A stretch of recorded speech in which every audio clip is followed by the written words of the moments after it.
there he is on Twitch as well, twitch.tv/Chicago670 The Score. Tim, how are you? I'm doing great. I'm sure you guys are doing great up there as well. Hell after yeah. a big win. Right? It was a really nice win for the Bears, and it looked like they did some things different, including actual called runs for Justin Fields. What did you see?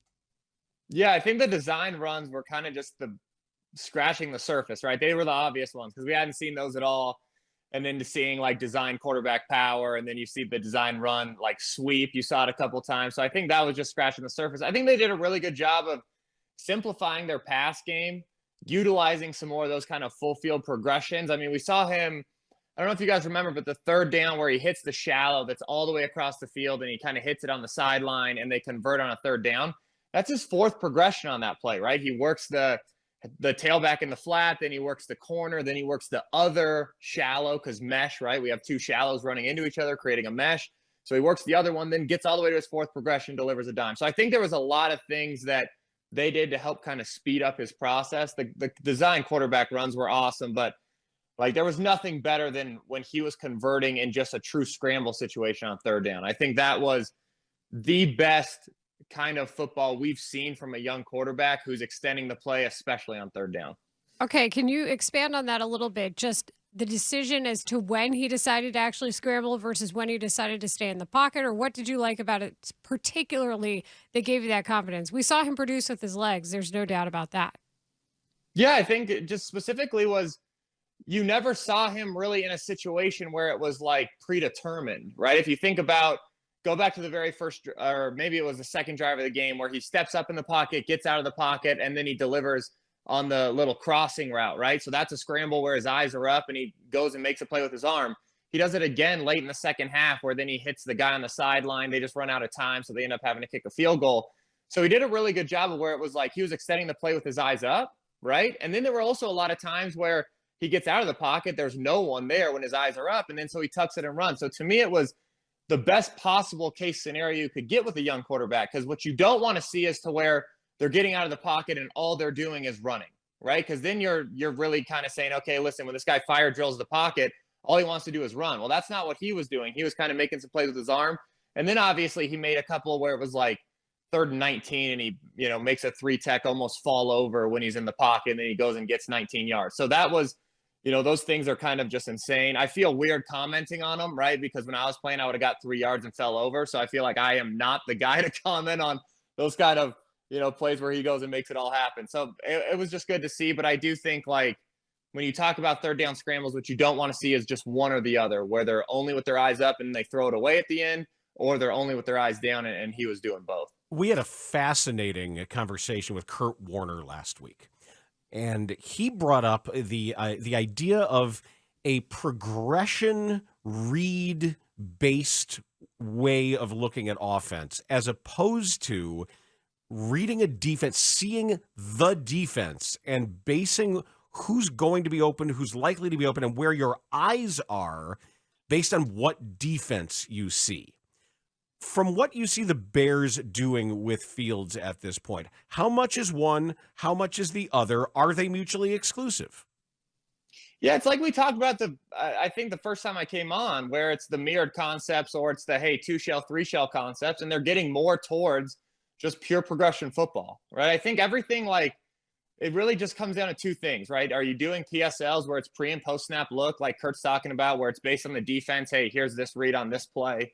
Or are you doing pure progression where it's this no matter what? They're getting towards more pure progression, which is what they need to do with a young quarterback. If you're going to expedite a quarterback's growth and his decisions in game, you have to go the pure progression route. If you want to kind of curate his football knowledge, right, you're going to go the PSL route. But to me, the PSL route needs to get done in training camp and OTAs and rookie camp, all those kind of things. That's where those reps need to be controlled. And then you can expand that playbook as he has more years in the league. And there's pros and cons to it, right? Pure progression, you're going to see a guy play more decisive. He's going to get to a spot. He knows, hey, here's 1, here's 2, here's 3, no matter what. You're going to see more. To me, you see those kind of like, hey, where the guy is sure about it and you can see him drive the football. The PSL stuff, I think, is good if you are going to be a pass-centric offense. So you need answers and coverage beaters based on exotic looks that you're not sure what they're going to roll to post snap. It's just not what the Bears are. The Bears are going to be able to run the football.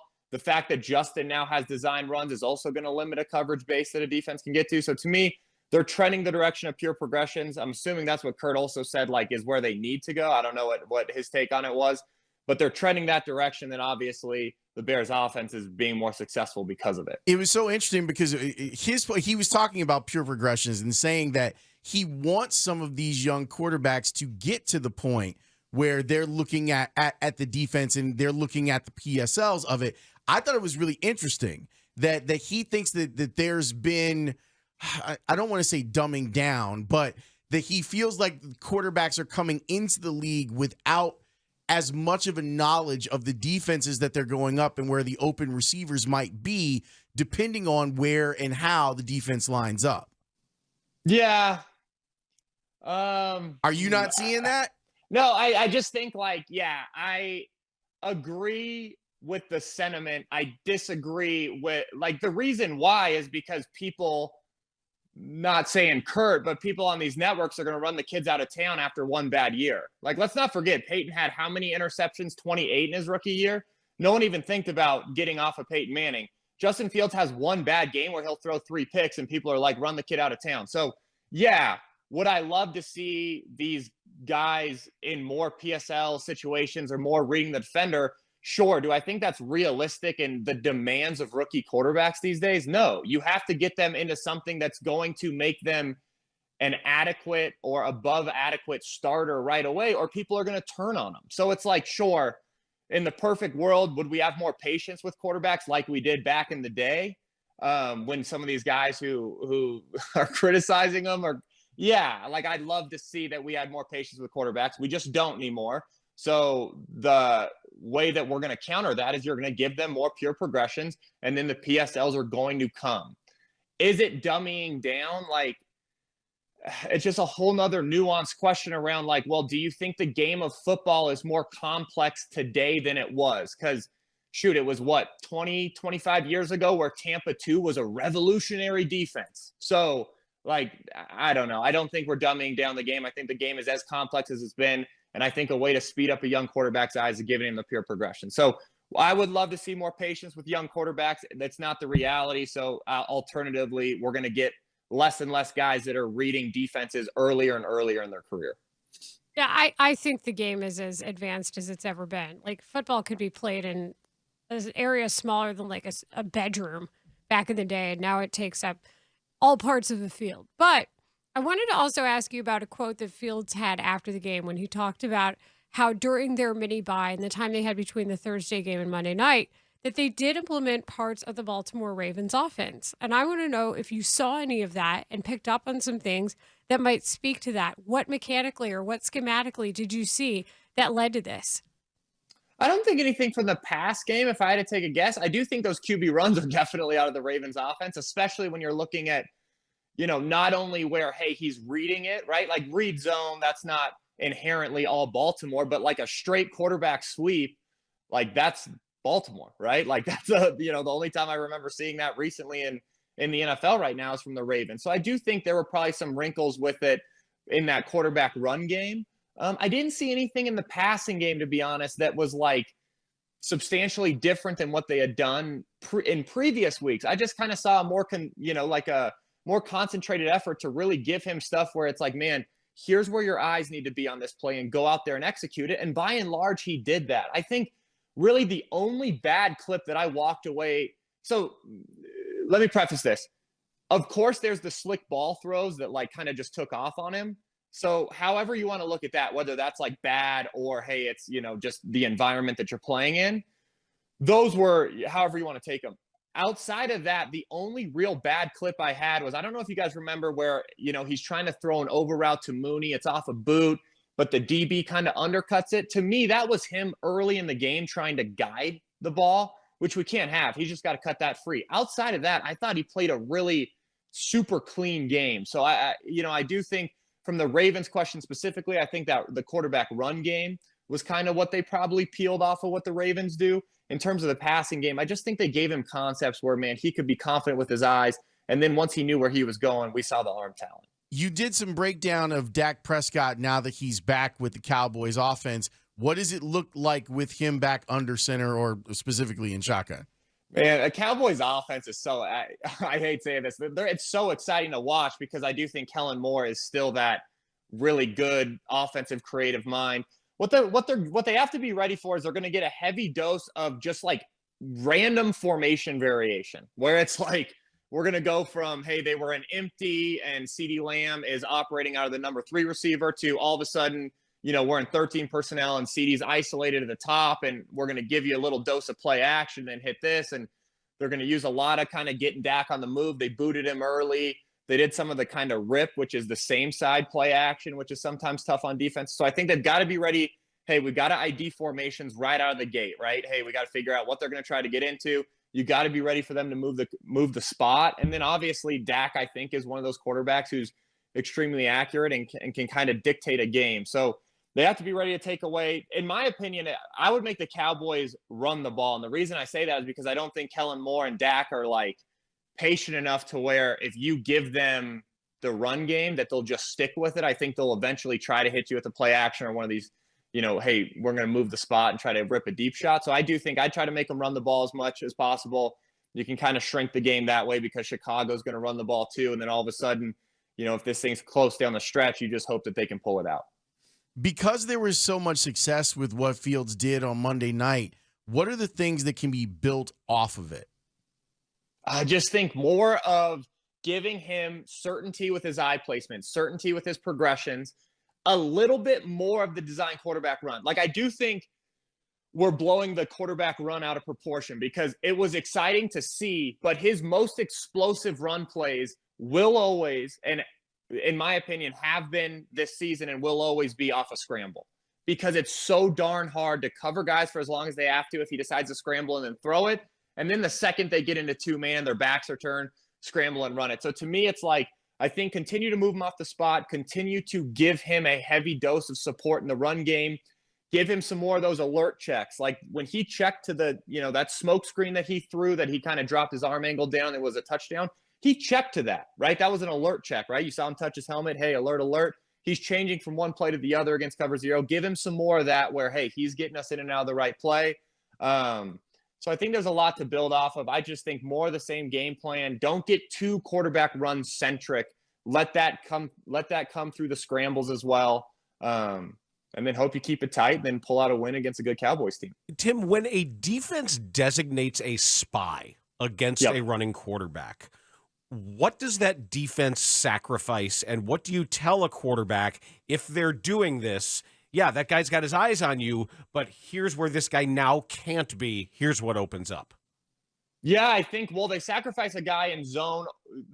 To me, they really sacrifice zone coverage, in my opinion, because you can't really play these cover 3, cover 2s without an extra guy, right? And then you hope in zone coverage, everyone has their eyes on the quarterback. I think quarterback spy, to be honest with you, is the worst defense in football because it's weak. Yeah. And a lot of these times you're spying with a guy who's not nearly as athletic as these quarterbacks now, right? Like, let's be honest. Like, there was no one on the field when they were spying with the Patriots that was going to catch Justin Fields, right? So you're spying with a guy who's not as athletic as him. So even if he does recognize run, who knows if he makes the play? So to me, I think they're giving up a lot. You're going to get a heavy dose of man coverage if they are in spy, which then makes quarterback run even better because backs are turned. But I would tell Justin, I mean, to be honest with you, that worrying about the spy for him, I think, is like the least of his concern. I'd say no matter what the spy is, hey, here's our pure progression. Here's still where we're going with our first, our second, our third. And then if you want to break out and run, you're going to beat that guy one-on-one anyway. So to me, I think the defense gives up a lot. I'd be shocked if the Cowboys are heavy with a spy.